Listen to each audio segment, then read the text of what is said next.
এরে যুবক, ওই মা বাবার চোখের পানি ছাড়াই চেয়ারে বসতে পারি নাই, ওই মা বাবার চোখের পানি আর দোয়া ছাড়া তুমি পরীক্ষায় ভালো নাম্বার পাও নাই।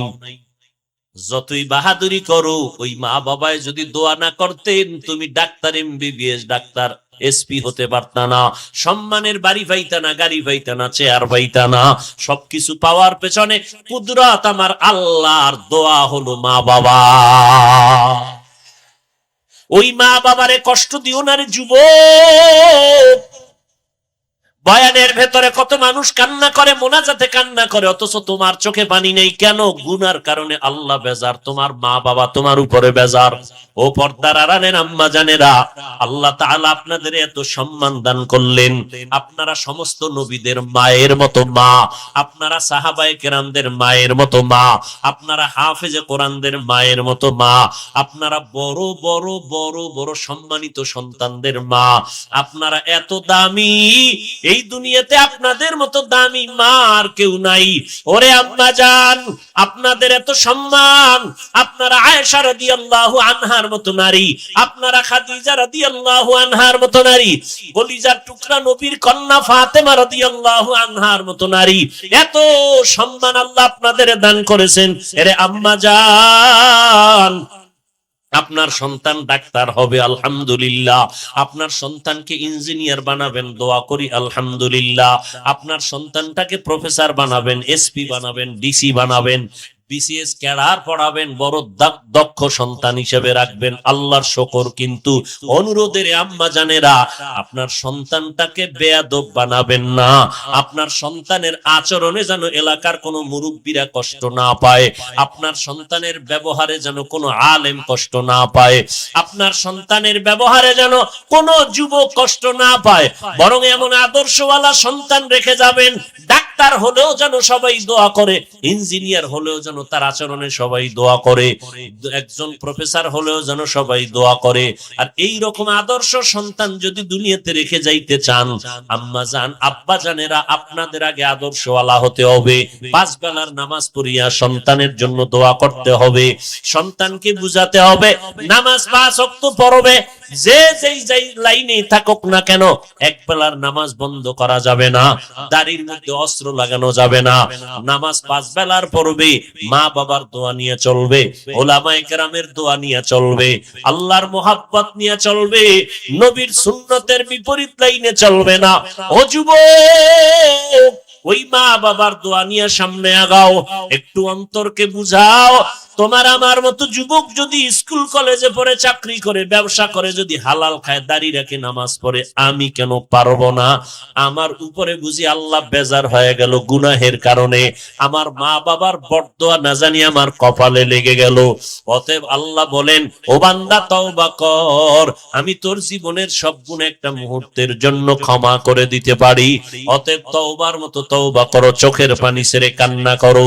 ও যুবকেরা, আমার নবীর সুন্নতের উপরে চলতে গেলে তোমার লেখাপড়া বন্ধ হবে না, চাকরিও তোমার যাবে না, তোমার দুনিয়ার সম্মানও কমবে না। ও আল্লাহর বান্দারা, আজকে আমি বক্তা, তুমি শ্রোতা, যতই ভাব দেখাই না কেন, টাকার বাহাদুরি, ক্ষমতার বাহাদুরি, সাদা কাফনে যেদিন ঢুকবা, ওই দিন টের পাইবা কার বাহাদুরি কোন জায়গায়।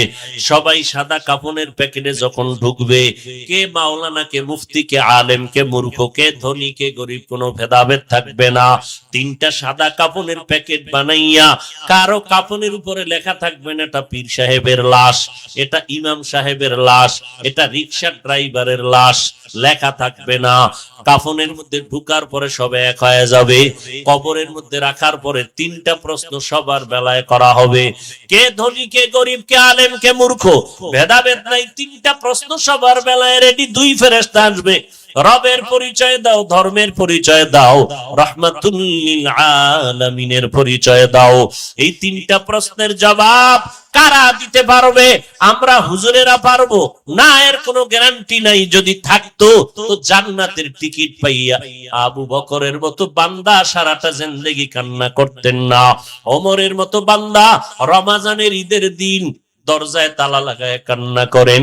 আবু হুরায়রা কান্না করে বলে, ও খলিফাতুল মুসলিমিন, আজকে ঈদের আনন্দ বন্ধ করে আপনি দরজায় তালা লাগায় কান্না করেন কেন? ওমর বলে, আবু হুরায়রা ভাই, আনন্দ তো ওই ব্যক্তি করবে যার মধ্যে কোনো পেরেশানি নেই, চিন্তা নাই। আপনার কিসের চিন্তা?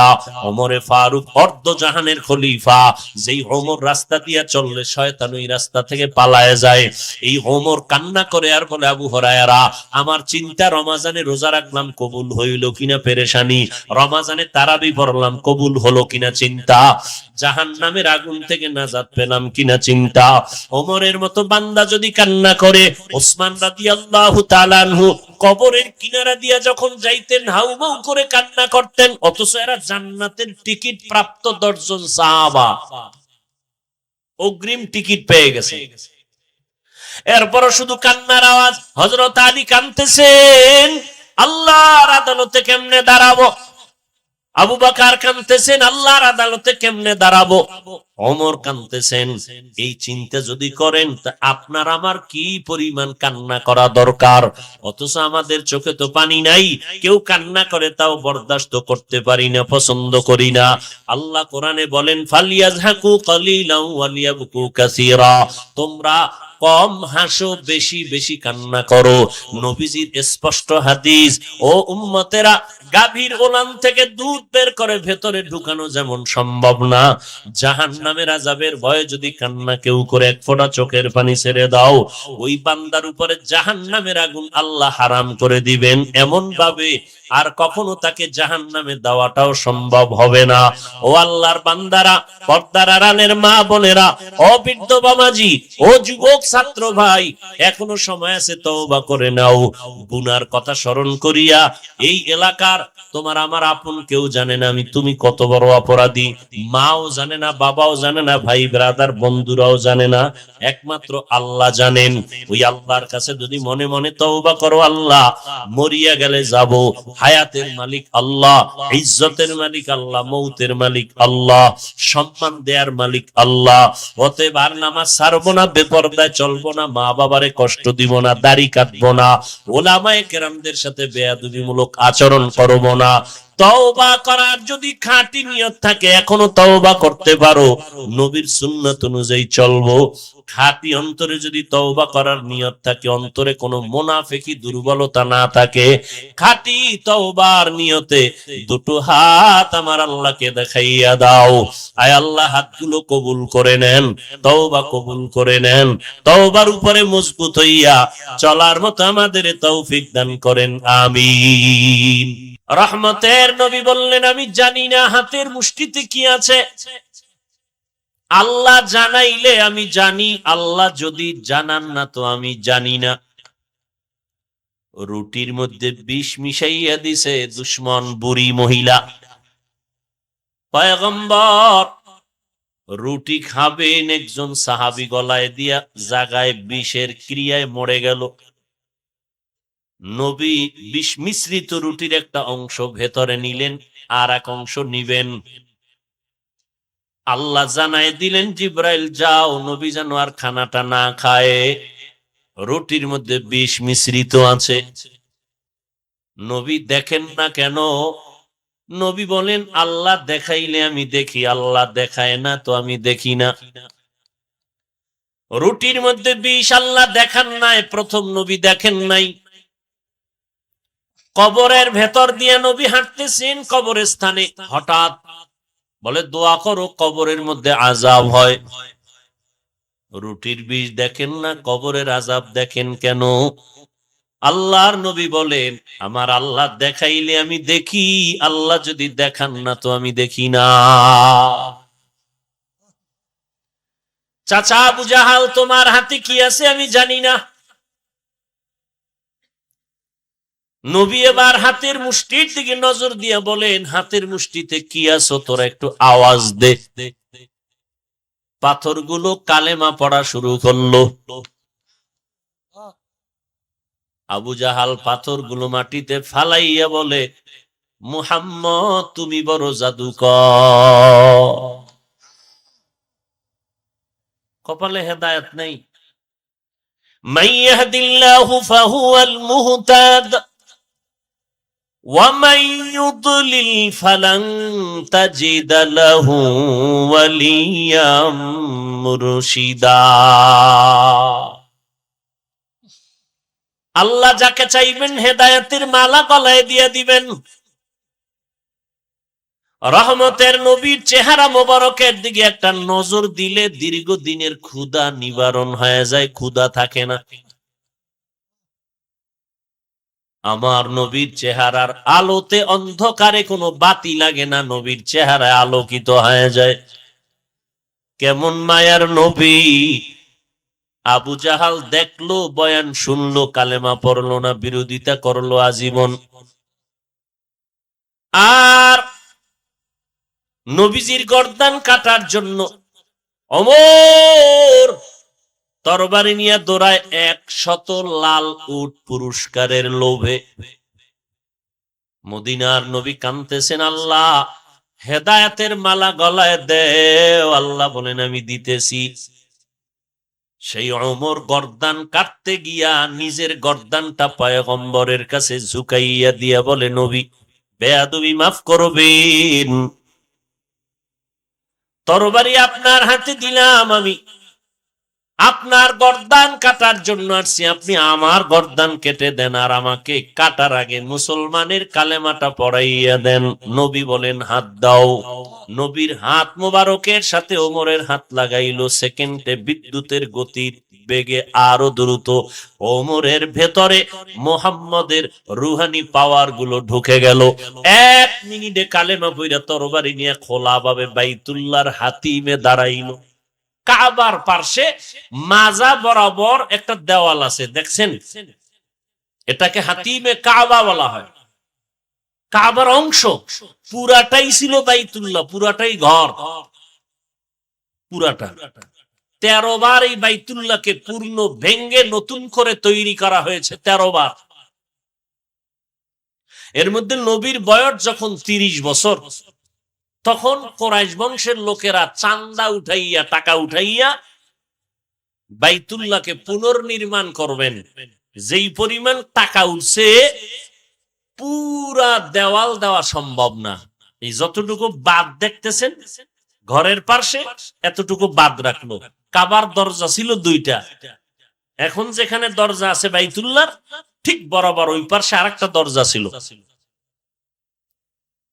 কুরাইশ বংশের লিডারেরা সিদ্ধান্ত নিল, টাকায় যতটুকু হয় অতটুকু করে দাও, বাকিটা সীমানা দিয়ে দাও। রাহমাতুল লিল আলামিনের 30 বছর বয়স। নবীর দিলের তামান্না পুরাটাই যদি হইতো, কারণ ইব্রাহিম নবী পুরাটাই তো বাইতুল্লাহ করলেন। মনের কথাটা ব্যক্ত করতে পারলেন না। ইন্তেকালের আগে আম্মা জান আয়েশা রাদিয়াল্লাহু আনহাকে বলে গেলেন, ও আয়েশা, আমার দিলের তামান্না একটা রয়ে গেল, বাইতুল্লাহর পুরনো সীমানায় ঘর দেওয়াল উঠানো গেল না। তোমারে বলে গেলাম, মনের একটু চাপা কষ্ট বললেও অন্তর একটু পাতলা হয়, ফ্রেশ হয়।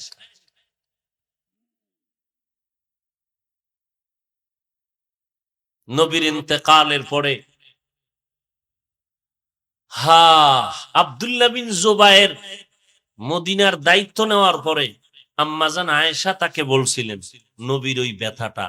আব্দুল্লাহ বিন জুবায়ের পুরা অংশ নিয়ে বাইতুল্লাহ নির্মাণ করেছিল। বাগদাদের গভর্নর হাজ্জাজ বিন ইউসুফ হিংসার বশীভূত হইয়া জুবায়েরকে, আব্দুল্লাহ বিন জুবায়েরকে ফাঁসির কাস্টে ঝুলাইলো, গাছে লাঠ ঝুলাইয়া রাখলো, আর জিদ্দে বলে না তোমার বানানো কাবা রাখা হবে না, এই ভেঙ্গে ফেললো। ভেঙ্গে আগের নমুনায় করেছে। এই বর্তমান কাবা হাজ্জাজ বিন ইউসুফের নির্মিত কাবা।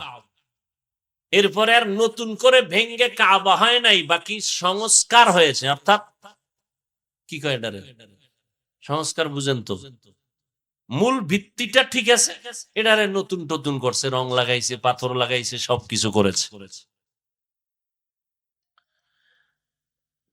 ভাইরা আমার, ওমর হাতিমে কাবায় দাঁড়াইয়া তরবারি নিয়ে বলে, এই বেঈমানের দল, আমি 1 মিনিট আগে মুহাম্মদের দুশমন ছিলাম, এখন বন্ধু হয়ে গেছি। আয়, মুহাম্মদ এখন কালেমার দাওয়াত দিবে প্রকাশ্যে, গোপনে কোনো দাওয়াত নাই।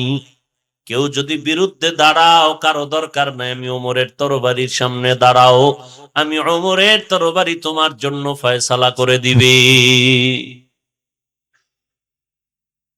হেদায়েত। আরে ভাই, আমার নবীর মতো তুলনাই তো না, নবীর সাথে কোনো তুলনাই নেই। কারণ নবী কেমন, কারণ নবীর কোনো তুলনাই নেই। সেই নবী বারবার দোয়া করতেন, আল্লাহুম্মা ইহদিনাস সিরাতাল মুস্তাকিম, আয় আল্লাহ জান্নাতে যাওয়ার সহজ পথের হেদায়েত দান করেন। নবীর কোন গুনাহ আছে ভাই? যুবকেরা ভালো করে এই কথাগুলো মনে রাখতে হবে। সমস্ত নবীরা নিষ্পাপ, সমস্ত আম্বিয়া কেরাম নিষ্পাপ।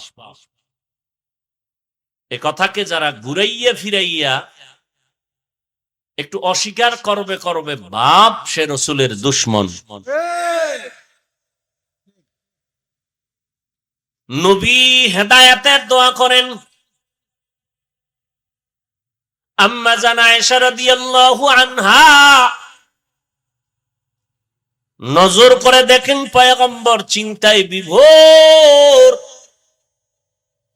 এত পেরেশানি কেন নবী আপনার? নবী বলেন, হাসরের ময়দানের ভয়। ওই দিন আমার আল্লাহ যদি দয়া না করেন, জান্নাতে যাওয়ার কারো উপায় নাই। আম্মা জান আয়েশা রাদিয়াল্লাহু আনহা বললেন, পয়গম্বর আপনি? নবীজি বললেন, আমিও। আল্লাহ দয়া না করলে উপায় হবে না। তো রাসূলের হাদিস।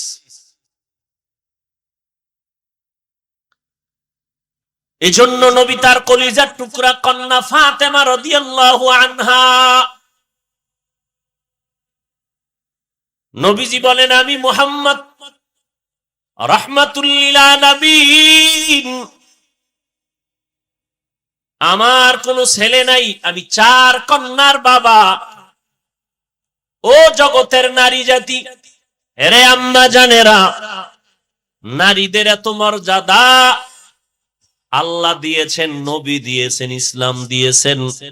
কিয়ামত পর্যন্ত হাজার হাজার হাজার বছর পর্যন্ত দুনিয়ার মাথাওয়ালারা গবেষণা যদি করে, আমার আল্লাহ, আমার নবী, আমার ইসলাম যেই পরিমাণ নারীর মর্যাদা দিয়েছেন, কিয়ামত পর্যন্ত কোন গবেষক, কোন দর্শন, কোন বিজ্ঞান আজীবন চেষ্টা করেও আমার আল্লাহ, আমার নবী, আমার ইসলামের 1000 ভাগের 1 ভাগও মর্যাদা বাড়াতে পারবে না। যদি নিজের থেকে বানাইয়া দিতে চায়, নারীর অপমান হবে, সম্মান হবে না। মনে করবে সম্মান, ভেতরে গিয়া দেখবে হচ্ছে অপমান। এটা সব কথা বুঝা দরকার, বুঝানো যাবে না।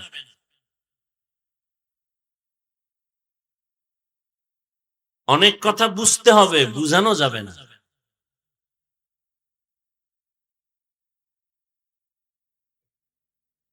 আকারনা ফি বুয়ুতিকুন্না ওয়ালা তাবাররাজনা তাবাররুজাল জাহিলিয়াতিল উলা। মহিলাদের স্থান ঘর, মাছের স্থান পানি। মাছ পানি ছাড়া যেমন জীবন্ত সুস্থ থাকে না, আল্লাহ কুদরতের দ্বারা নারীদেরকে স্থান দিয়েছেন ঘরের মধ্যে। তারা থাকবে আবদ্ধ, ঘরের মধ্যে থাকবে, এটা তাদের শান্তির ঠিকানা। বর্তমানে ঘরের মধ্যেই আম্মা জানদের নিরাপত্তা নাই, বাইরে হইলে উভয় কি? ঘরের থেকে টেনে টেনে বের করে ইজ্জতের উপরে আক্রমণ করা হয়। তার মানে এইটা না যে ইসলাম নারীদের শিক্ষার ক্ষেত্রে দুর্বল করে দিয়েছে। নারীরা শিক্ষা অর্জন করবে, নারীরা পর্দা রক্ষা করে দুনিয়ার লাইনে কোনো চাকরিও যদি করতে চায় করবে, তবে লাগে না। কারণ আম্মা জানেরা বৃদ্ধ বয়সে সন্তান তাদের সব চলাফেরার আঞ্জাম খরচের ব্যবস্থা করবে। বিবাহের আগ পর্যন্ত বাবা মেয়ের সব খরচের ব্যবস্থা করবে। ভামু কই, আল্লাহ দিলে তোমার সমস্যা কি? আল্লাহর নবী বলেন, আল্লাহ কোরআনে বলেন, এই সন্তানের মা বাবা, তোমাদের সন্তান কন্যা যখন একটা পাইবা, নবী বলেন একটা জান্নাতের মালিক হয়ে যাইবা।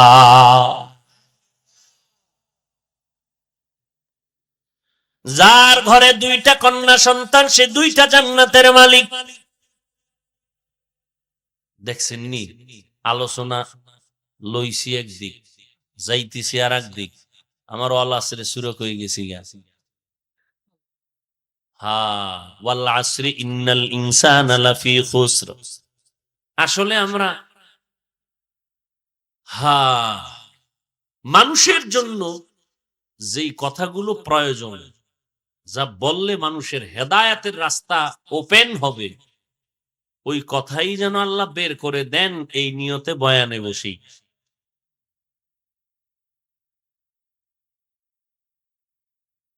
ওয়াল আসরি সূরাটা সবার একটা পরিচিত সূরা।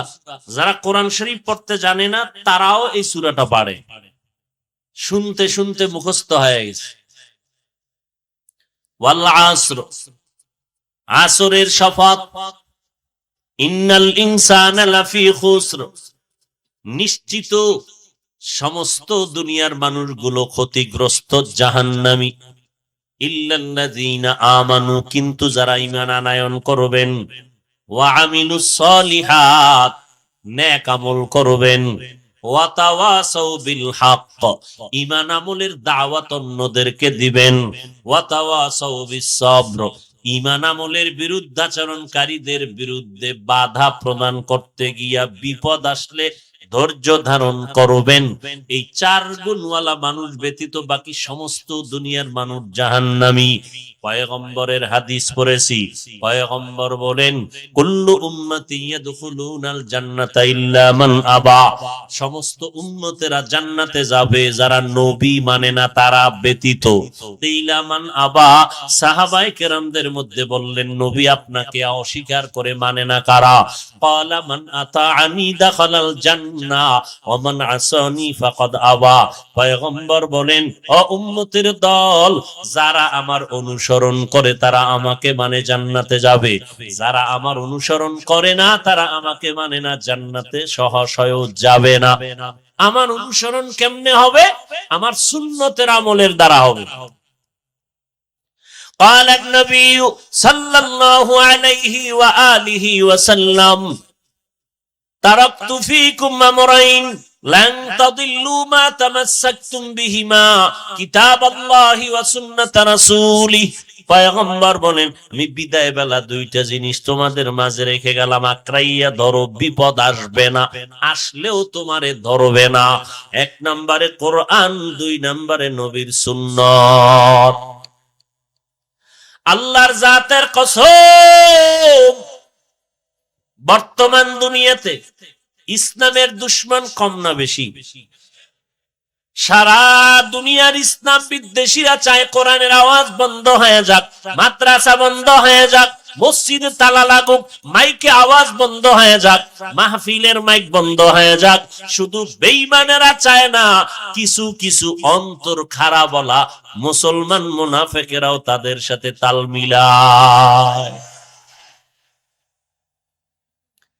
এত দুশমনের মাঝে আল্লাহর হাজার কোটি শুকর, কোরআন আর সুন্নাত যারা নিয়ে চলে, এদের মতো সম্মানে, এদের মতো শান্তিতে বর্তমান দুনিয়াতে অন্য কোন ব্যক্তিরা নাই। এত দুশমন, এরপরও কোরআনওয়ালার সম্মান আছে না নাই? এমপি সাহেব দেখা হলে কয়, হুজুর দোয়া করবেন। কি বৃষ্টি নাই হুজুর, তাড়াতাড়ি উল্টা মোনাজাত দেন। ভুলে গেছেন? বৃষ্টি নাই, প্রচন্ড গরম, ইস্তেসকার নামাজ পড়ে উল্টা মোনাজাত দেন, হুজুর নাইলে বৃষ্টি নাই, আমরা মরে যাব। এত পরিমাণ সূর্যের গরম। হজের থেকে উমরা করে অনেকে আইসা বললেন সৌদি আরবের থেকেও বেশি গরম লাগতেছে আমার এই দেশে। করোনা গেল, এত মহামারী বিশাল, যেটা পৃথিবীর ইতিহাস হয়ে থাকবে করোনা মহামারী। বড় বড় খোদা দাবি করনেওয়ালাদের মতো বাহাদুরেরাও মাথা নত করে দিয়েছে। মুমিন না, বেঈমানেরা পর্যন্ত। কিন্তু আপনাদের জানা থাকা দরকার, বাংলাদেশের ভিতরে তাকান, অন্য দেশের হিসাব তো পরে, আমগোটা আগে নগদটা কই, নগদ যেটা চোখে দেখেন। এত মহামারীর ভেতরে একজনেও কি বলতে পারবেন মানুষের চাকরিওয়ালার চাকরি নাই, ব্যবসায়ীর ব্যবসা নাই? পাগলের মতো কান্নার আওয়াজ। কিন্তু আল্লাহর হাজার শুকর, আমার সোনার বাংলায় একটা কোরআনের মাদ্রাসাও বন্ধ হয় নাই। বন্ধ হইছে? কোন হুজুর রাস্তায় গিয়া কইছে ভিক্ষা দাও, না খাইয়া মরতেছি বাচ্চা নিয়া? কেউ বলছে? আর কেমনে বুঝাইলে বুঝবেন যে রসুলের সুন্নাত আর কোরআন দামি? এরপরও কেন নবীর সুন্নাত মানবেন না? এই মহামারীতে কোরআনওয়ালাদের এত সম্মান, একটা মাদ্রাসাও বন্ধ হলো না, না খাইয়াও কেউ মরে নাই। বাবায় মারা গেছে, নগদ কথা, সন্তানে না করোনার ভয়ে লোক দিয়ে লাশটারে টাকা দিয়া রাস্তায় ফালাই দিয়াস দিছে, ফালায় আর যায় না। 2 দিন প্রায় চলতেছে, খবর পাইছে থানাওয়ালারা, পুলিশ এসে লাশ নিয়ে গেল। এবার দাফনের যা ব্যবস্থা দরকার করলো। ইতিহাস ভুলবেন না, ভুলাইয়া দিলেও ভুলবেন না, লিখে রাখো যুবক। গোটা বাংলাদেশের ভেতরে প্রশাসনিক ভাবে কিছু আল্লাহর বান্দারা এবং অধিকাংশ ক্ষেত্রে শত করোনার লাশ দাফন কাফন জানাজা পড়ে এই জমিনে দৃষ্টান্ত কায়েম করেছে একমাত্র টুপিওয়ালারা। ইতিহাস ভুলেন না। স্বার্থে আঘাত লাগলেই হুজুর খারাপ, ইমাম ফালটাও। তুমি যেই পরিমাণ অন্যায় করো, তোমার আম্মা কয়বার কইছে তোরে ফালটানো লাগে? আহা, একটা হুজুরও করোনায় মরছেনি, এতগুলো লাশ ওলামায়ে কেরাম হুজুরেরা দাফন কাফন করলো। ইতিহাস ভুলে যায় না। এরে আল্লাহর গোলাম ও যুবকেরা, ও পর্দার আড়ালের আম্মা জানেরা, নবী গ্যারান্টি দিয়ে চ্যালেঞ্জ দিয়ে গেলেন, 2 জিনিস আঁকড়াইয়া ধরো, বিপদ আসবে না, আসলেও তুমি বিপদে পড়বে না, কোরআন আর সুন্নাত। ও যুবক, হিন্দুরা কোনদিন পায়ে ধরলেও নবীর সুন্নাত আমল করবে না, ইহুদিরাও করবে না, খ্রিস্টানেরাও করবে না, বৌদ্ধ ধর্মের লোকেরাও করবে না। কেন করবে না? ওরাও জানে মুহাম্মদের মতো মহা মনীষী জমিনের মধ্যে কেউ নাই। এরা বৌদ্ধরাও জানে, খ্রিস্টানেরাও জানে, ইহুদিরাও জানে। এরপরেও কেন মুহাম্মদের বিরোধিতা করে? বলে অন্য কোনো কারণ না, মুহাম্মদ তাদের কোনো ক্ষতি করছে? কয় করে নাই। এরপরও বিরোধিতা কেন? বলে মুহাম্মদ এত ভালো, কেন হিংসায় সইতে পারি না। মুহাম্মদের আদর্শ অর্জন করলেই, গ্রহণ করলেই সম্মান বেড়ে যায় সব জায়গায়। ভাইরা আমার, সমস্ত দুনিয়ার বিধর্মীরা কোটি কোটি কোটি টাকা ব্যয় করতেছে মুহাম্মদের উপরে, কালিমা লিপন করবে, কোরআনের উপরে কালিমা লিপন করবে। কারণ মুহাম্মদের উপরে যদি একটা দোষ চাপাইয়া এটারে প্রতিষ্ঠা করা যায়, তাহলে দুনিয়ার মুসলমানের মুহাম্মদের প্রতি ভক্তি কমে যাবে। ভক্তি কমে গেলে আর মুহাম্মদকে মানবে না। এই জন্য বাতিলদের একটা মিশন কি? মুসলমানের মূল মূল জায়গায় সন্দেহ ঢুকায়া দাও। কথাগুলো বুঝার চেষ্টা করেন। নামাজে দাঁড়াইছেন, নামাজে দাঁড়াইয়া হাত বাঁধছেন, আল্লাহু আকবার, হয়তো নাভির নিচে না হয় বুকে, এই তো। কিন্তু সবার মধ্যে কিন্তু একটা ভিতরে ভিতরে সন্দেহ, আরে নাভির নিচে হাত বাঁধলাম, বুকেরটা সঠিক নাকি আমগোটা সঠিক? বুকে বাঁধনেওয়ালারা কয় আমরা ভেজাল বাতেল, আবার বুকে যারা মানছে এরাও একটা চিন্তায় পড়ে, মাঝে মাঝে চিন্তা পড়ে, নাভির নিচে বাঁধতেছে যারা এরা কি ভালো না আমরা ভালো? এরকম একটা দুদুল্যমান অবস্থা। আচ্ছা, আমিন বলতে গিয়ে এখন চিন্তা করে মসজিদের মধ্যে যত মুসল্লি 3 ভাগের 2 ভাগ জোরে আমিন কইছে, 1 ভাগ কইছে আস্তে। এখন একটা সন্দেহ ঢুকছে, আমরা সঠিক না তারা সঠিক? এবার বাইরে দেখে যে এগো সংখ্যা বেশি, তাহলে কি আমরাই কি মনে হয় ঝামেলা? এইরকম একটা সন্দেহ ইবাদতের মধ্যে ঢুকায়া দিছে একমাত্র ইসলামের ব্যানারওয়ালা বাতেলেরা, পেছনে বইসা রিমোট কন্ট্রোল করে ইহুদি আর বেঈমানের। উদ্দেশ্য কি? আপনাকে বেনামাজি বানাবে না, নামাজ পড়বা, কিন্তু নামাজটা হবে সন্দেহযুক্ত, ওই নামাজ কবুল হবে না। জানাজায় দাঁড়ায় গেছেন, জীবনে শুনেন নাই আলহামদু সূরা পড়া লাগবে, এখন একদল বলে আলহামদু সূরা পড়ো, সন্দেহ একটা ঢুকছে, আমরা যে আলহামদু ছাড়া জানাজা পড়তেছি এটা কি হইল না আলহামদু সহই পড়া লাগবে? এটা মতবিরোধের মধ্যে একটা সন্দেহ ভিতরে কাজ করতেছে। এমন একটা পয়েন্ট নাই যেখানে সন্দেহ ঢুকায় নেই। কোরবানি আসতেছে, কোরবানির ভিতরে গরু 7 ভাগে দিবেন, সেখানেও ইখতিলাফ ঢুকায় দিছে। আকিকার ভাগ নিবেন, সেখানেও ইখতিলাফ ঢুকায় দিছে। একদল বলে আকিকার অংশ কোরবানির অংশের মধ্যে ভাগ হওয়া যাবে না। কেউ যদি বউরে 1 2 3 তালাক কয় তো তালাক হবে না। এমন একটা পয়েন্ট নেই যে সন্দেহ ঢুকে নেই। মারাত্মক। ভেজাল করনেওয়ালাদের কোনো দোষ নাই, ভেজাল মিটাইতে যারা যায় তারা বিপদে পড়ে। আল্লাহ হেদায়াত দান করুন। ও যুবক, এরপর আমার একটা কথা, যত দ্বন্দ্ব আছে, কোন দল বা কোন লাইনের মানুষ কি বলছে 5 ওয়াক্ত নামাজ লাগবে না? তাহলে বাস ওইটা পড়ো, 5 ওয়াক্ত নামাজটা পড়ো।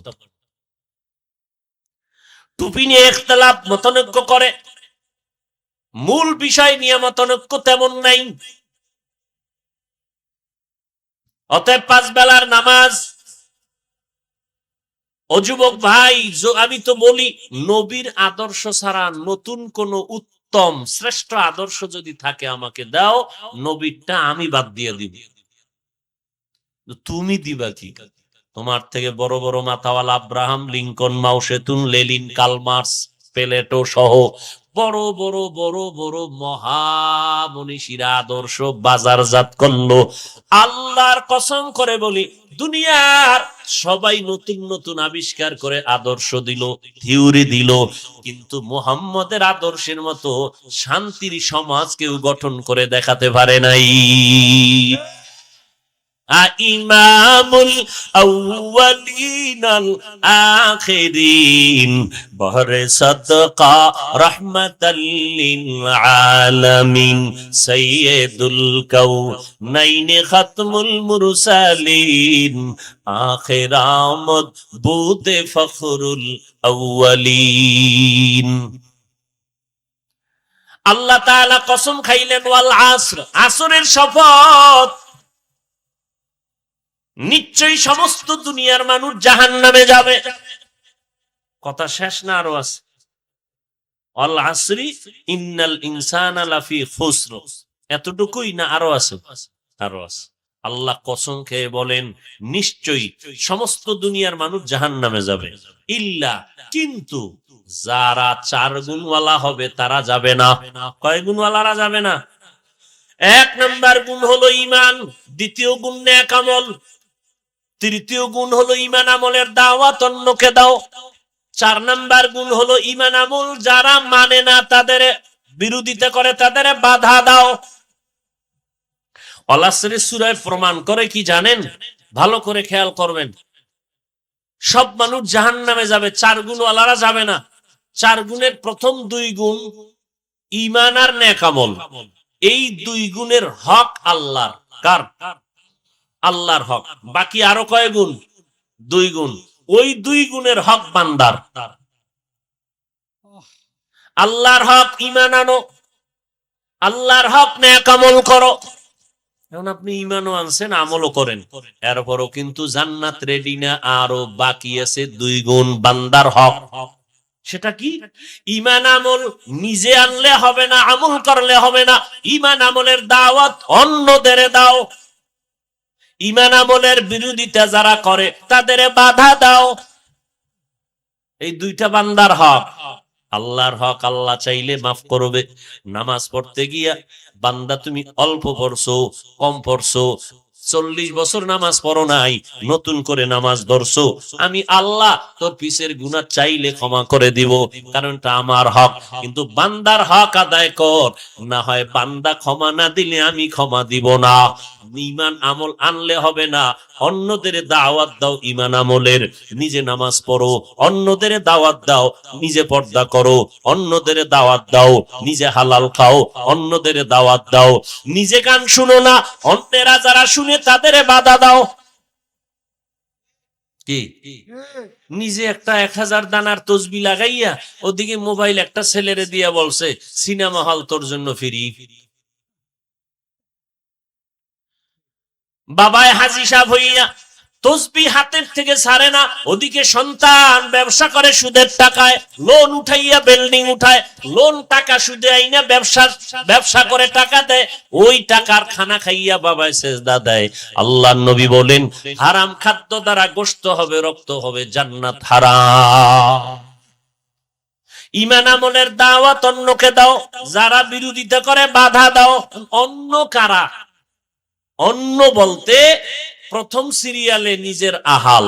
ইয়া আইয়ুহাল্লাযীনা আমানু কু আনফুসাকুম ওয়া আহলিকুম নারা আকুদুহান নাসু ওয়াল হিজারা আলাইহা মালাইকাতুন গিলাদুন শিদাদুন লা ইয়াসুনাল্লাহা মা আমারাহুম ওয়া ইয়াফআলুনা মা ইউমারুন।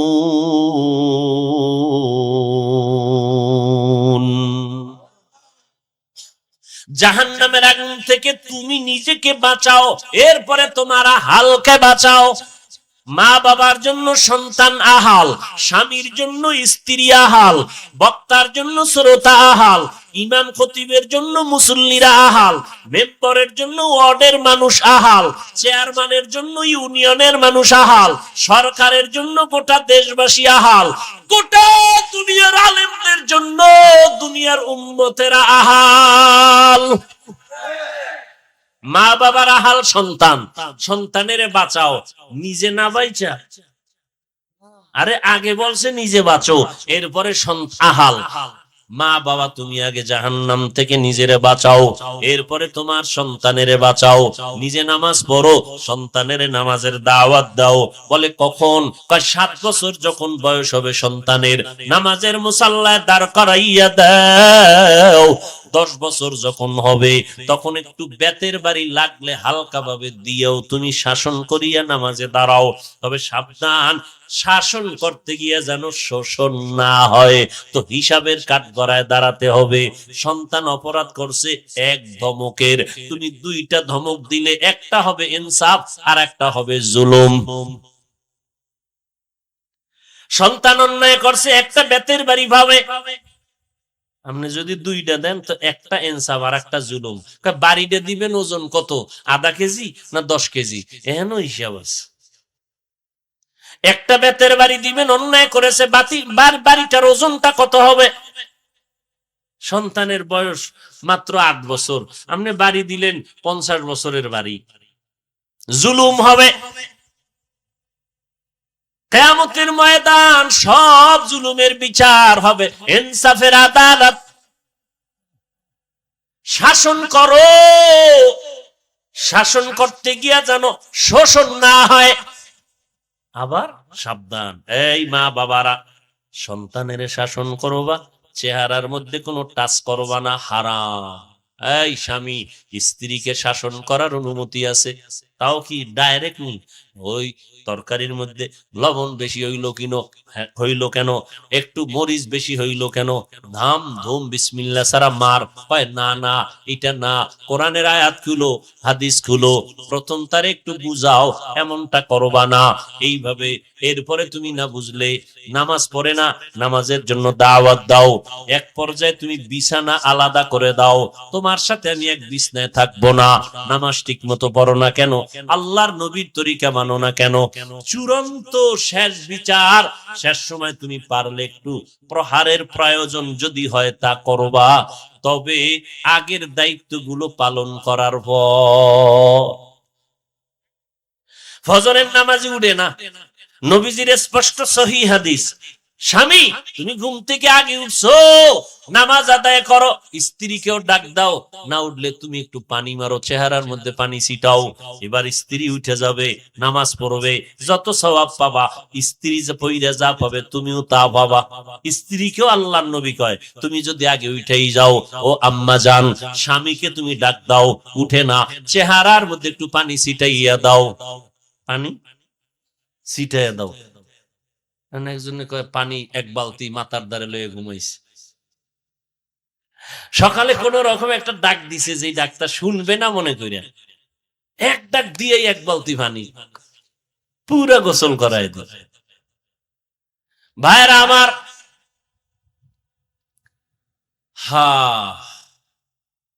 চিন্তা করতেছেন জান্নাত পাওয়া কত কঠিন, আবার কত সহজ। আল্লাহ কত বড় দয়াময়, আবার আল্লাহ বড় কঠিন। আল্লাহর মতো দয়াময় কেউ নাই, আল্লাহর মতো রাগান্বিত কেউ নাই, নবীর মতো দয়ার নবী কেউ নাই, আবার নবীর মতো রাগান্বিত কেউ নাই। ভালোর বেলায় ভালো আচরণ,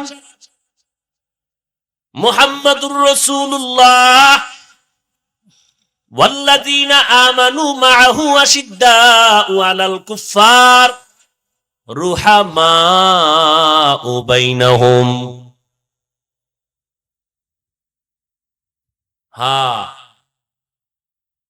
বেঈমানের বেলায় কোনো ছাড় নাই, কোনো সুযোগ নাই, কোনো নরম কথা নাই।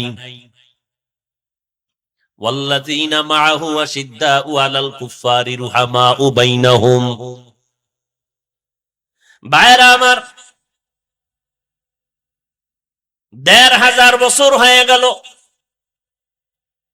দুশমনেরা দুশমনি বন্ধ করে নাই, কোরআনের ভেতরে ভুল বের করার অপচেষ্টা করলো। আজও পর্যন্ত একটা ভুল কেউ বের করতে তো পারলই না, বরং অনেক বিধর্মী কালেমা পড়ে মুসলমান হলো। মুসলমানের দিকে তাকাইয়া বড় দুঃখ লাগে রে বাবা, মদিনার নবীর আদর্শে কেন চুলগুলো রাখতে পারলা না? আমার নবীর আদর্শের মধ্যে কি চুল কাটার সুন্নত তরিকা নাই? তাহলে বেঈমানেরটা কেন পালন করো রে বাবা, আমার নবীরটা কেন পালন করো না? কারণ বহু বিধর্মীরা নবীর আদর্শ দেখে কালেমা পড়ে, তোমার আদর্শ দেখে বিধর্মী কালেমা পড়বে, কিন্তু তোমার মধ্যে নবীর আদর্শ নাই কেন রে বাবা? কি মনে মনে ভাবছো হুজুরদের কথা বুঝি মিথ্যা? না, ওলামায়ে আহলে হকরা কোরআন হাদিস দিয়ে কথা বলে, কোরআনের মধ্যে একটা ভুল পারলে বের করে দাও। এখনো যদি বের করে দিতে পারো, দাড়ি ফালাইয়া প্যান্ট শার্ট টাই লাগায় নাচ গান করবো, নামাজ পড়বো না, কোরআনের বিরুদ্ধে কথা বলা শুরু করব। কিন্তু আজও পর্যন্ত একটা কোরআনে ভুল কেউ বের করতে পারে নাই। তোমাদের অন্তর থেকে একটু জানতে চাই, আমার আল্লাহর কোরআন এখনো কি সত্য অবস্থা আছে নাকি কোনো ভুল আছে? এবার যুবকরা একটু জবাব দাও, ওই কোরআনে জান্নাত আর জাহান্নামের বয়ান আসেনি? সত্য না মিথ্যা? ইন্নাল্লাযীনা আমানু ওয়া আমিলুস সালিহাতি কানাত লাহুম জান্নাতুল ফিরদাউসি নুজুলা। আবার জাহান্নামেরও বয়ান আছে, ইন্না জাহান্নামা কানাত মিরসাদা লিত্তাগীনা মাআবা লাবিসিনা ফিহা আহকাবা। জান্নাতে কারা যাবে, জাহান্নামে কে যাবে, আল্লাহ তাও বলেছেন। ইন্নাল আবরারা লাফি নাঈম ওয়া ইন্নাল ফুজ্জারা লাফি জাহিম। নেক আমলওয়ালারা জান্নাতে যাবে, গুনাহ যারা করবে তারা জাহান্নামে যাবে। জান্নাতটা কেমন আরামের ঘর, আল্লাহ তাও কোরআনে বলছেন, হাদিস তো আছেই। জান্নাত এমন এক শান্তির জায়গা যেখানে অশান্তি বলতে কিচ্ছু নাই। একটা ইট হবে স্বর্ণের, একটা রূপার। যে ছোট জান্নাত পাবে 10টা দুনিয়ার সমতুল্য এক জান্নাত। এত সুন্দর জান্নাত, মা তাশতাহি আনফুসুকুম, যা চাইবে তাই পাইবে। মনে মনে চাইবো একটা রুহালি আম দরকার, সাথে সাথে দেখবে আম হাজির, ছোলা নাই, ভিতরের আটি নাই। এবার ওটার থেকে একটু খাবে, একরকম মজা, আবার খাবে আর এক রকম। এক আম থেকে 70 ধরনের মজা। খাইতে খাইতে পেট মোবারক, পুরা বরুড়া থানা শুদ্ধ বড় হয়ে যাবে। একটা ঢেকুর দেবে, আগের মতো হয়ে যাবে। এমন জান্নাত যেখানে কোনো কালো মানুষ থাকবে না, কোনো বুড়া হবে না, দাড়ি উঠবে না, কোন পুরুষের দাড়ি হবে না, কোন নারী পুরুষ বুড়ি হবে না, বুড়া হবে না, কালো হবে না। জান্নাতে ঢুকার আগে জান্নাতের গেটের সামনে আবে হায়াতের কূপ আছে, গোসল করবে, উঠা দেখবে সব যুবক আর যুবতী, আর পবিত্র এবং পরিষ্কার, সুন্দর সুন্দরী, কোনো কালো হবে না। নবী তালা খুলবেন, নবী ঢুকবেন, আর বলবেন অন্য নবী ঢুকবে। উম্মতের সিরিয়ালে মুহাম্মদ নবীর উম্মত আগে ঢুকবে, এরপরে অন্য নবীর উম্মতেরা। এই জান্নাত কারা পাবে? যারা বিড়ি টানে। এই জান্নাত পাবে যারা নেক আমল করে। ও যুবক, একটা ওয়াজ আজকে বাড়ি নিয়ে যাও, জান্নাত তো পাইতে চাই ইনশাআল্লাহ। 100 না কম আছে? আল্লাহ কবুল করেন। হিসাব দিয়া না হিসাব ছাড়া? হিসাব দিয়ে গেলে ফিডা, জাহান্নামে যাইতেই হবে। আল্লাহ হিসাব লইলে উপায় আসেনি। আল্লাহ আমাদের বিনা হিসাবে জান্নাত দান করুন। ওই জান্নাতটা পাওয়ার জন্য একটা স্লোগান মুখস্থ করো, ইনশাআল্লাহ। পারবো না? সহজ। কি? নেক আমল করলেই তো জান্নাত পাবো। নেক আমল লাগবে না?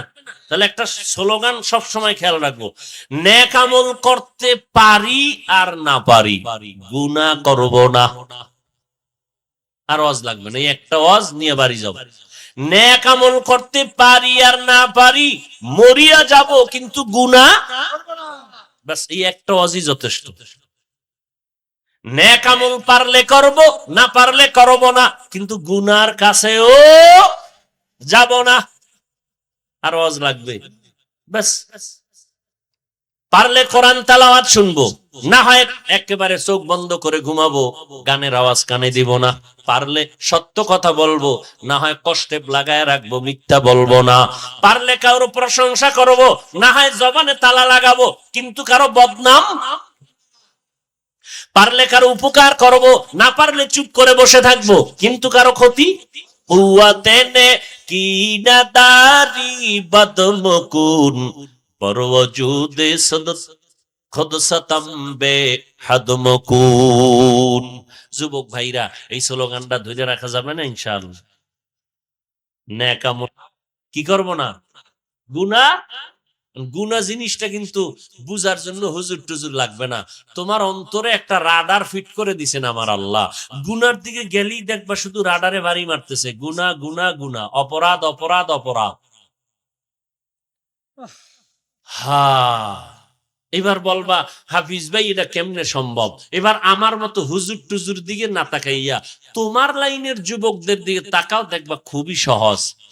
হয়তো তুমি পারো না রে বাবা, কিন্তু তোমার মতো শত শত যুবক স্কুল কলেজে পড়িয়াও 5 বেলার নামাজ পড়ে, আছে না নাই? তুমি পারো না কেন? তুমি তোমার ক্লাসের ছেলে মেয়েদের যারা নামাজ পড়ে, মেয়েরা ছেলেরা পাঁচ বেলার নামাজ পড়ে, স্কুলে নামাজের জায়গা আছে, কলেজে নামাজের আলাদা জায়গা আছে, মেয়েদের নামাজের ঘর আলাদা, ছেলেদের নামাজের ঘর আলাদা। তোমার ক্লাসের ছেলে মেয়েরা নামাজ পড়ে, তুমি পারো না কেন?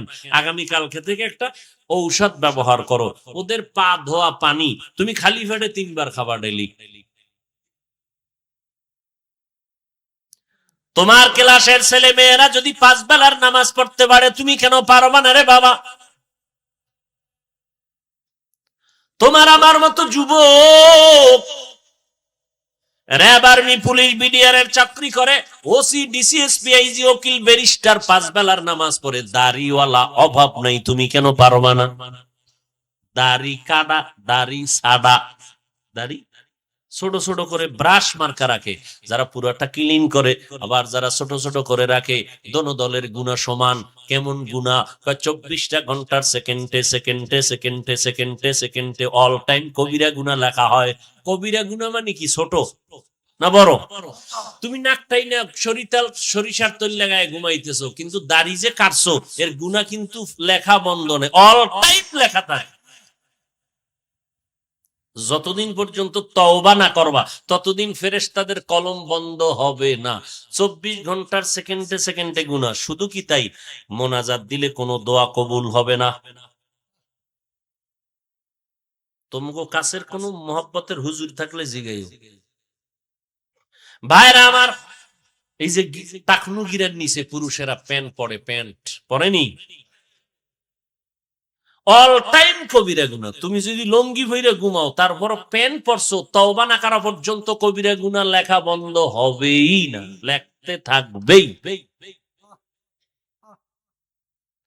ভাইরা আমার,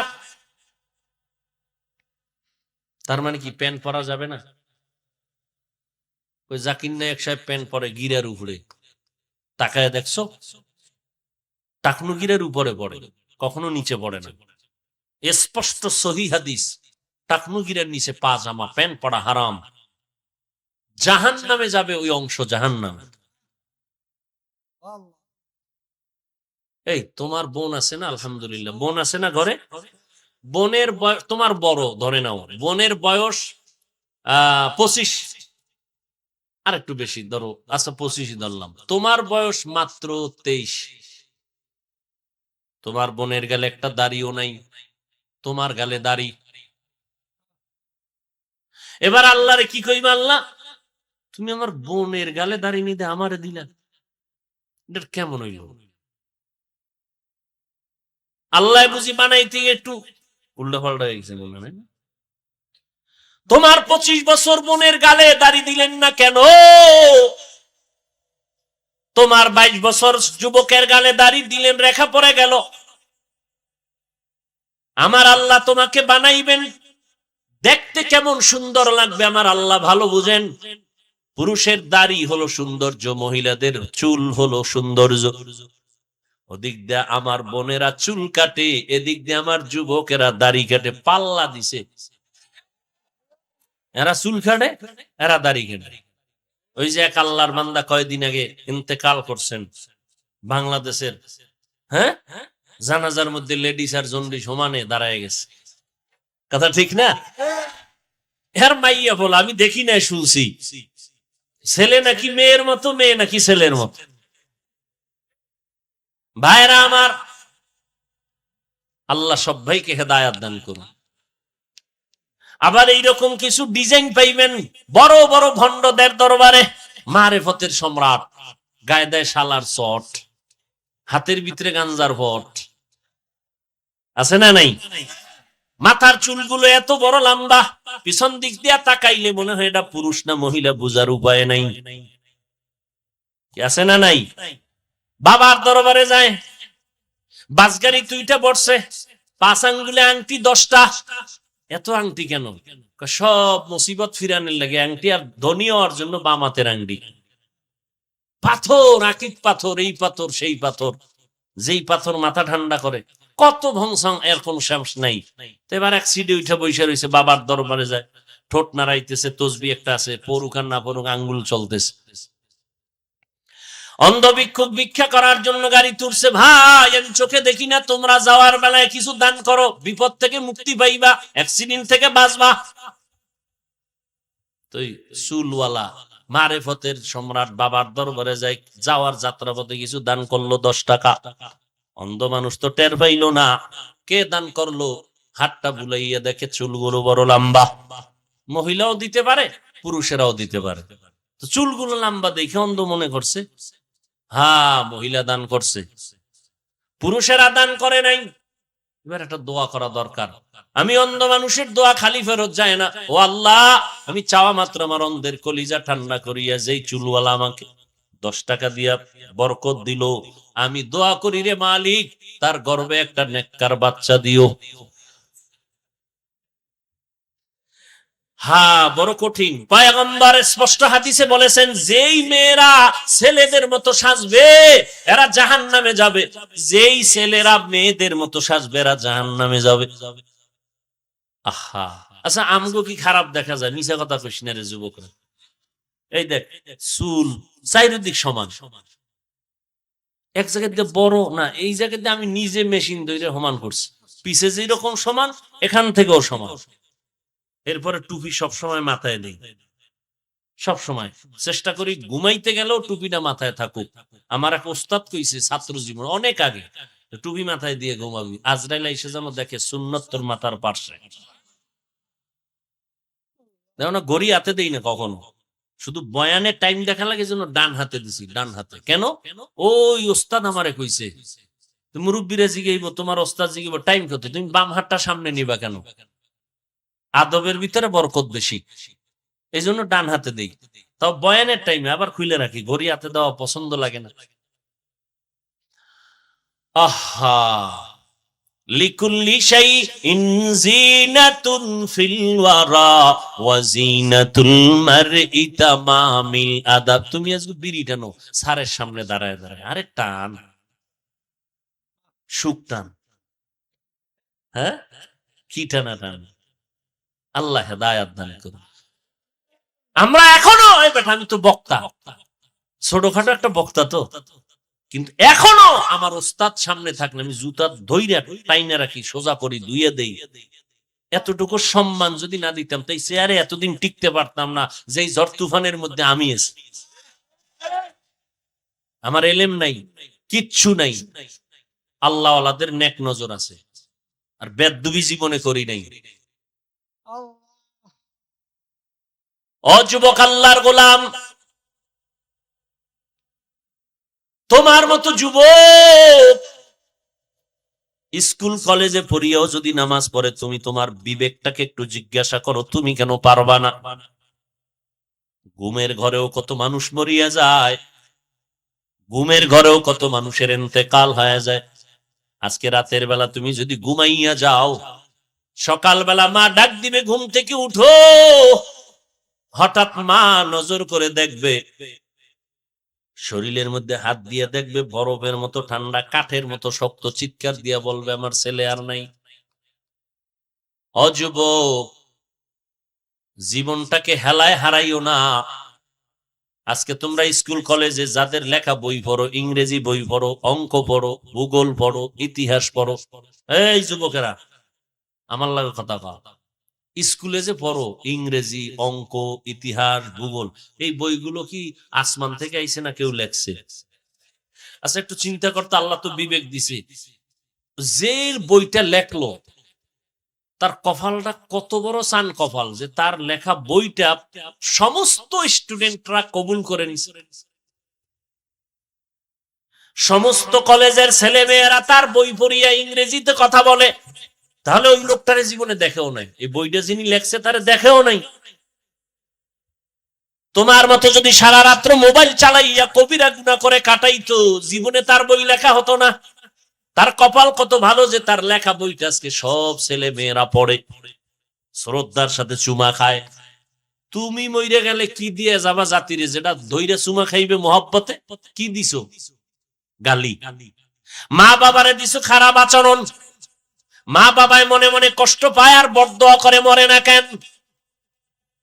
এরে যুবক, ওই মা বাবার চোখের পানি ছাড়াই চেয়ারে বসতে পারি নাই। ওই মা বাবার চোখের পানি আর দোয়া ছাড়া তুমি পরীক্ষায় ভালো নাম্বার পাও নাই।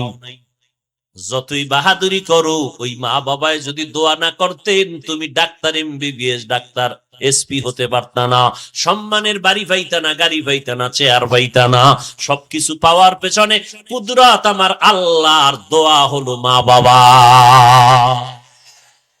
ওই মা বাবারে কষ্ট দিও না রে যুবক। বয়ানের ভেতরে কত মানুষ কান্না করে, মোনাজাতে কান্না করে, অথচ তোমার চোখে পানি নেই কেন? গুনার কারণে আল্লাহ বেজার, তোমার মা বাবা তোমার উপরে বেজার। ও পর্দার আড়ালের আম্মা জানেরা, আল্লাহ তাআলা আপনাদের এত সম্মান দান করলেন। আপনারা সমস্ত নবীদের মায়ের মতো মা, আপনারা সাহাবায়ে কেরামদের মায়ের মতো মা, আপনারা হাফেজে কোরআনদের মায়ের মতো মা, আপনারা বড় বড় বড় বড় সম্মানিত সন্তানদের মা, আপনারা এত দামি। এই দুনিয়াতে আপনাদের মতো দামি মা আর কেউ নাই। ওরে আম্মা জান, আপনাদের এত সম্মান। আপনারা আয়েশা রাদিয়াল্লাহু আনহার মতো নারী, আপনারা খাদিজা রাদিয়াল্লাহু আনহার মতো নারী, কলিজার টুকরা নবীর কন্যা ফাতেমা রাদিয়াল্লাহু আনহার মতো নারী। এত সম্মান আল্লাহ আপনাদের দান করেছেন। এরে আম্মা জান, আপনার সন্তান ডাক্তার হবে, আলহামদুলিল্লাহ। আপনার সন্তানকে ইঞ্জিনিয়ার বানাবেন, দোয়া করি আলহামদুলিল্লাহ। আপনার সন্তানটাকে প্রফেসর বানাবেন, এসপি বানাবেন, ডিসি বানাবেন, বিসিএস ক্যাডার পড়াবেন, বড় দক্ষ সন্তান হিসেবে রাখবেন, আল্লাহর শুকর। কিন্তু অনুরোধের আম্মা জানেরা, আপনার সন্তানটাকে বেয়াদব বানাবেন না। আপনার সন্তানের আচরণে যেন এলাকার কোনো মুরব্বীরা কষ্ট না পায়, আপনার সন্তানের ব্যবহারে যেন কোনো আলেম কষ্ট না পায়, আপনার সন্তানের ব্যবহারে যেন কোনো যুবক কষ্ট না পায়। বরং এমন আদর্শওয়ালা সন্তান রেখে যাবেন, ডাক্তার হলেও যেন সবাই দোয়া করে, ইঞ্জিনিয়ার হলেও যেন তার আচরণে সবাই দোয়া করে, একজন প্রফেসর হলেও যেন সবাই দোয়া করে। আর এই রকম আদর্শ সন্তান যদি দুনিয়াতে রেখে যাইতে চান, আম্মা জান, আব্বা জানেরা, আপনাদের আগে আদর্শওয়ালা হতে হবে। 5 বেলার নামাজ পড়িয়া সন্তানের জন্য দোয়া করতে হবে, সন্তানকে বুঝাতে হবে নামাজ 5 ওয়াক্ত পড়বে। যে যেই লাইনে থাকুক না কেন, 1 বেলার নামাজ বন্ধ করা যাবে না, দাড়ির মধ্যে অস্ত্র লাগানো যাবে না, নামাজ 5 বেলার পড়বে, মা বাবার দোয়া নিয়ে চলবে, ওলামায়ে কেরামের দোয়া নিয়ে চলবে, আল্লাহর মোহাব্বত নিয়ে চলবে, নবীর সুন্নতের বিপরীত লাইনে চলবে না। ও যুবক, ওই মা বাবার দোয়া নিয়ে সামনে আগাও, একটু অন্তরকে বুঝাও। তোমার আমার মতো যুবক যদি স্কুল কলেজে পড়ে, চাকরি করে, ব্যবসা করে, যদি হালাল খায়, দাড়ি রাখে, নামাজ পড়ে, আমি কেন পারবো না?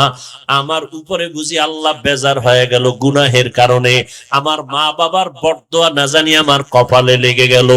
অতএব আল্লাহ বলেন, ও বান্দা তওবা কর, আমি তোর জীবনের সব গুণ একটা মুহূর্তের জন্য ক্ষমা করে দিতে পারি। অতএব তওবার মতো তওবা করো, চোখের পানি ছেড়ে কান্না করো। ও যুবকেরা, আমার নবীর সুন্নতের উপরে চলতে গেলে তোমার লেখাপড়া বন্ধ হবে না, চাকরিও তোমার যাবে না, তোমার দুনিয়ার সম্মানও কমবে না। ও আল্লাহর বান্দারা, আজকে আমি বক্তা, তুমি শ্রোতা, যতই ভাব দেখাই না কেন, টাকার বাহাদুরি, ক্ষমতার বাহাদুরি, সাদা কাফনে যেদিন ঢুকবা, ওই দিন টের পাইবা কার বাহাদুরি কোন জায়গায়। সবাই সাদা কাফনের প্যাকেটে যখন ঢুকবে, কে মাওলানা, কে মুফতি, কে আলেম, কে মূর্খ, কে ধনী, কে গরিব, কোনো ভেদাভেদ থাকবে না। 3টা সাদা কাফনের প্যাকেট বানাইয়া, কারো কাফনের উপরে লেখা থাকবে না এটা পীর সাহেবের লাশ, এটা ইমাম সাহেবের লাশ, এটা রিকশা ড্রাইভারের লাশ, লেখা থাকবে না। কাফনের মধ্যে ঢুকার পরে সবে এক হয়ে যাবে, কবরের মধ্যে রাখার পরে 3টা প্রশ্ন সবার বেলায় করা হবে, কে ধনী, কে গরিব, কে আলেম, কে মূর্খ, ভেদাভেদ নাই। 3টা প্রশ্ন সবার বেলায় রেডি। 2 ফেরেশতা আসবে, রবের পরিচয় দাও, ধর্মের পরিচয় দাও, রাহমাতুল লিল আলামিনের পরিচয় দাও। এই 3টা প্রশ্নের জবাব কারা দিতে পারবে? আমরা হুজুরেরা পারবো না, এর কোনো গ্যারান্টি নাই। যদি থাকতো তো জান্নাতের টিকিট পাইয়া আবু বকরের মতো বান্দা সারাটা জিন্দেগি কান্না করতেন না, ওমরের মতো বান্দা রমজানের ঈদের দিন দরজায় তালা লাগায় কান্না করেন। আবু হুরায়রা কান্না করে বলে, ও খলিফাতুল মুসলিমিন, আজকে ঈদের আনন্দ বন্ধ করে আপনি দরজায় তালা লাগায় কান্না করেন কেন? ওমর বলে, আবু হুরায়রা ভাই, আনন্দ তো ওই ব্যক্তি করবে যার মধ্যে কোনো পেরেশানি নাই, চিন্তা নাই। আপনার কিসের চিন্তা? ওমরে ফারুক অর্ধ জাহানের খলিফা, যেই ওমর রাস্তা দিয়া চললে শয়তান ওই রাস্তা থেকে পালায় যায়। এই ওমর কান্না করে আর বলে, আবু হুরায়রা, আমার চিন্তা রমাজানে রোজা রাখলাম কবুল হইল কিনা পেরেশানি, রমাজানে তারাবি পড়লাম কবুল হলো কিনা চিন্তা, জাহান্নামের আগুন থেকে নাজাত পেলাম কিনা চিন্তা। ওমরের মতো বান্দা যদি কান্না করে, ওসমান রাদিয়াল্লাহু তাআলা আনহু কবরের কিনারা দিয়া যখন যাইতেন হাউমাউ করে কান্না করতেন, অথচ এরা জান্নাতের টিকিট প্রাপ্ত 10 জন সাহাবা অগ্রিম টিকিট পেয়ে গেছে। এরপরও শুধু কান্নার আওয়াজ। হযরত আলী কাঁদতেছেন, আল্লাহর আদালতে কেমনে দাঁড়াবো। আবু বকর কাঁদতেছেন, আল্লাহর আদালতে কেমনে দাঁড়াবো। ওমর কাঁদতেছেন। এই চিন্তা যদি করেন তা আপনার আমার কি পরিমাণ কান্না করা দরকার। অথচ আমাদের চোখে তো পানি নাই, কেউ কান্না করে তাও বরদাস্ত করতে পারি না, পছন্দ করি না। আল্লাহ কোরআনে বলেন, ফালিয়াযহাকু কালিলান ওয়ালিয়াবকু কাসীরা, তোমরা কম হাসো, বেশি বেশি কান্না করো। নবীজির স্পষ্ট হাদিস, ও উম্মতেরা, গাভীর ওলান থেকে দুধ বের করে ভেতরে ঢুকানো যেমন সম্ভব না, জাহান্নামের আযাবের ভয়ে যদি কান্না কেউ করে এক ফোঁটা চোখের পানি ছেড়ে দাও, ওই বান্দার উপরে জাহান্নামের আগুন আল্লাহ হারাম করে দিবেন এমন ভাবে আর কখনো তাকে জাহান্নামে দেওয়াটাও সম্ভব হবে না। ও আল্লাহর বান্দারা, পর্দার আড়ালের মা বোনেরা, ও বৃদ্ধ বাবাজি, ও যুবক ছাত্র ভাই, এখনো সময় আছে, তওবা করে নাও। গুনার কথা স্মরণ করিয়া, এই এলাকার তোমার আমার আপন কেউ জানে না তুমি কত বড় অপরাধী, মাও জানে না, বাবাও জানে না, ভাই ব্রাদার বন্ধুরাও জানে না, একমাত্র আল্লাহ জানেন। ওই আল্লাহর কাছে যদি মনে মনে তওবা করো, আল্লাহ, মরিয়া গেলে যাব, হায়াতের মালিক আল্লাহ, ইজ্জতের মালিক আল্লাহ, মৌতের মালিক আল্লাহ, সম্মান দেয়ার মালিক আল্লাহ।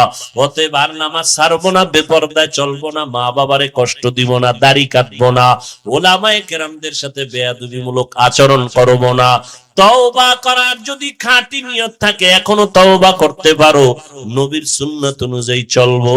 খাঁটি অন্তরে যদি তওবা করার নিয়ত থাকে, অন্তরে কোনো মুনাফিকি দুর্বলতা না থাকে, খাঁটি তওবার নিয়তে দুটো হাত আমার আল্লাহকে দেখাইয়া দাও।